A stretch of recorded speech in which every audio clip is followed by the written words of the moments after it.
تم حق بات کہنے سے مت ڈرو، کیونکہ نہ تمہیں کوئی موت دے سکتا ہے اور نہ کوئی تمہارا رزق کم کر سکتا ہے۔ اپنی مشکلوں سے کہہ دو میرا اللہ بہت بڑا ہے۔ پتہ ہے جب اللہ کی مرضی ہوتی ہے نا تو کسی کی بھی نہیں چلتی۔ اللہ کسی کے ساتھ ناانصافی نہیں کرتا، وہ بس آزاد ہے اور صبر کرنے والوں کو میٹھا پھل دیتا ہے۔ اللہ آپ کا اس وقت بھی ساتھ دیتا ہے جب آپ کو اپنی ذات سے بھی کوئی امید نہیں ہوتی۔ دشمن سے ہمیشہ بچو اور دوست سے اس وقت جب وہ تمہاری تعریف کرنے لگے۔ ہر نیکی دوسری نیکی کا راستہ کھولتی ہے۔ کسی کا اتنا دل نہ دکھاؤ کہ وہ اللہ کے سامنے تمہارا نام لے کر رو پڑے۔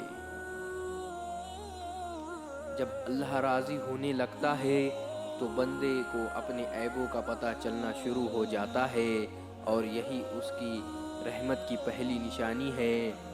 جو سکون اللہ کو یاد کرنے میں ہے وہ سکون کسی سے نہیں ملتا۔ زندگی کے سفر میں برے سے برا بھی کچھ اچھا سکھا جاتا ہے۔ بے بس اور بے بسی کا قصہ بھی عجیب ہے۔ کوئی باسی ہونے پر روٹی نہیں کھاتا، کسی کو باسی ہونے تک روٹی نہیں ملتی۔ مانا دنیا بری ہے، سب جگہ دھوکا ہے، لیکن ہم تو اچھے بنے، ہمیں کس نے روکا ہے؟ جب درد اور کڑوی بولی دونوں صحن ہونے لگے تو سمجھ جانا جینا آ گیا۔ دشمنوں سے بھی محبت ہو جائیں گی، بس تھوڑا تھوڑا اپنوں کو آزماتے جاؤ۔ ہم کیا ہے وہ صرف ہم جانتے ہیں، لوگ صرف ہمارے بارے میں اندازہ ہی لگا سکتے ہیں۔